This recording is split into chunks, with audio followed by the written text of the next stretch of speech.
Michael చాంగ్ అనే ఒక వ్యక్తి అనమాట. మైకిల్ చాంగ్ అనే వ్యక్తి. అయితే ఈ మైకిల్ చాంగ్ అనే వ్యక్తి టెన్నిస్లో ది గ్రేటెస్ట్ ప్లేయర్ అనమాట. టెన్నిస్లో గ్రేటెస్ట్, ఆయన 17 సంవత్సరాల్లోనే ఒక పెద్ద ట్రాఫీని కూడా అతను సంపాదించిన వ్యక్తి అనమాట.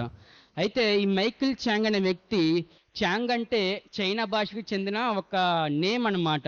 చైనా దేశానికి చెందిన ఒక అమెరికన్ వ్యక్తి అనమాట ఇతను. అయితే ఈ మైకిల్ చాంగ్ అనే వ్యక్తి టెన్నిస్లో ఒక ట్రాఫీని సంపాదించడం అనేది ఒక చాలా పెద్ద ట్రాఫీ అన్నది. అయితే అది సంపాదించడం జరిగిందన్నమాట. 17 సంవత్సరాలకే చిన్నతనంలోనే అతను గొప్ప ట్రాఫీని సంపాదించాడు అనమాట.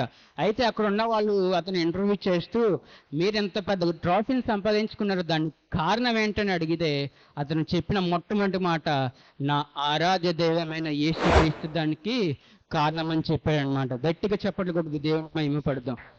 మొట్టమొదటిగా నా ఆరాధ్య దైవమైన యేసుక్రీస్తు దానికి కారణం. రెండో కారణం ఏంటంటే నా తల్లి నా కోసం చేసిన ప్రార్థన. ఈరోజు తల్లులకు నేను చెప్పేది ఏంటంటే, మీ పిల్లల గురించి మీరు ప్రార్థన చేయండి. మీ భర్తలు కానివ్వండి, వాళ్ళ గురించి కూడా వాళ్ళు ఎక్కడున్నా సరే, వాళ్ళు అమెరికాలోని, బెంగళూరులోని, ఎక్కడున్నా సరే, మీరు ఇక్కడుండి ప్రార్థన చేస్తే అక్కడ కార్యం జరుగుద్ది అనమాట.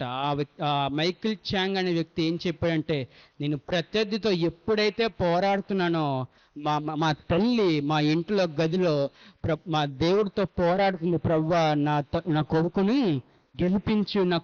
గెలిపించని దేవునితో పోరాడుతుంది అనమాట. పిల్లలకి నేను ఒక విషయం చెప్తున్నాను ఏంటంటే, ఎప్పుడైనా మీ పిల్లలు ఎగ్జామ్స్కి కానీ ఇంటర్వ్యూస్కి కానీ వెళ్ళినప్పుడు ఆ రోజు మీరు ఉపవాసం ఉండి దయచేసి ప్రార్థన చేయండి. ఎందుకంటే నేనే సాక్ష్యం. ఇంటర్మీడియట్లో నేను చదువుతున్న ఎగ్జామ్స్ రాసినప్పుడు మా తల్లి నేను వచ్చేంత వరకు ఉపవాసం ప్రార్థన చేసిందండి. ఈరోజు నన్ను ఒక మంచి మార్క్స్తో, మంచి ర్యాంక్తో నన్ను దేవుడు నిలబెట్టాడు అనమాట.